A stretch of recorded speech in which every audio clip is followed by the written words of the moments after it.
जैसे ही मैंने प्रोग्राम लिखा तो ये मुझे विजुअल एक्टिविटी दिखाएगा कि असल में प्रोग्राम के अंदर होता क्या है, पहले कौन सी चीज़ एग्जीक्यूट होती है, उसके बाद कौन सी चीज़ एग्जीक्यूट होती है। तो आए देखते हैं। तो मैंने यहाँ पे विजुलाइज पे एग्जीक्यूशन पे क्लिक किया। जैसे ही मैंने क्लिक किया तो सबसे पहले मुझसे कहता है कि भाई नंबर पुट करते हैं। मैं इधर नंबर 3 पुट करता हूँ। ठीक है, यहाँ पे लिखा हुआ है इंटर फैक्टोरियल नंबर, जैसे अभी हमने प्रोग्राम चलाया है इससे पहले लेक्चर के अंदर, इसको भी हम वैसे ही एग्जीक्यूट करके देखते हैं। तो यहाँ से मैंने सबमिट पे क्लिक किया। जैसे सबमिट पे क्लिक किया तो यहाँ पे दो आपको एरो नजर आएंगे, एक ग्रीन है और एक आपके पास रेड कलर है। ठीक है, अब इसकी मूवमेंट के ऊपर आपने देखना है। तो सबसे पहले जो ग्रीन है वो सबसे पहले यूजर से नंबर मांगेगा, जो हमने दिया है वो क्या है 3। अब कंट्रोल मूव हो गया है एफ के पास, ये जो रेड है ये कंट्रोल है। ठीक है, और जो ग्रीन है ये बताएगा कि कंट्रोल पहले कहाँ था और उसके बाद कहाँ पे शिफ्ट हो गया।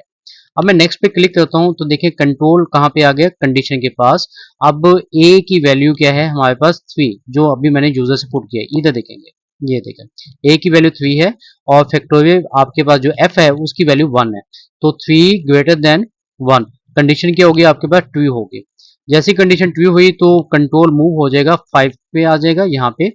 तो f is equal to F multiply by A. अब a की वैल्यू यहाँ पे 3 है और f की वैल्यू 1 है, तो 1 मल्टीप्लाई बाय 3 करते हैं तो क्या जवाब आएगा, f इज इक्वल टू 3 हो जाएगा।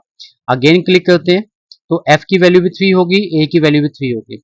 अब यहाँ पे 3 माइनस 1, जैसे हमने 3 माइनस 1 किया तो a की वैल्यू आपके पास क्या हो गया 2। तो 2 यहाँ पे है, 2 greater than is equal to 1, condition हमारे पास अगेन ट्रू होगी। कंट्रोल अगेन मूव हो जाएगा एफ के पास। तो अगेन जैसे हमने किया तो एफ की वैल्यू यहाँ पे आ गई। अब एफ की वैल्यू पीछे जो हमें मिली थी वो क्या 3 थी, तो 3 मल्टीप्लाई बाय ए क्या है 2 है। तो 3 मल्टीप्लाई बाय 2 करते हैं तो आंसर हमारे पास क्या आएगा, एफ की वैल्यू 6 होगी।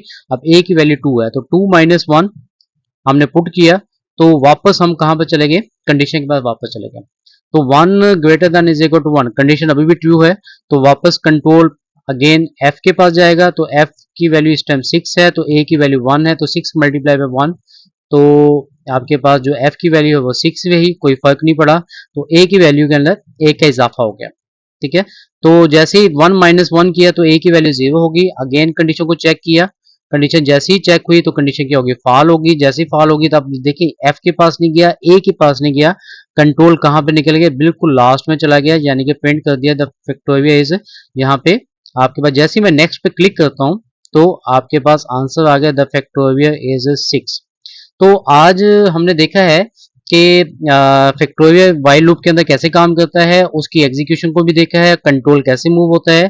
तो इसी तरह से नेक्स्ट वीडियो में हम देखेंगे कि स्क्वायर रूट कैसे लेते हैं, हम देखेंगे कि प्रिंट को पहले लेने से और प्रिंट को बाद में लेने से क्या फर्क पड़ता है। तो मिलते हैं अगली वीडियो के अंदर, तब तक के लिए अल्लाह हाफिज, थैंक यू।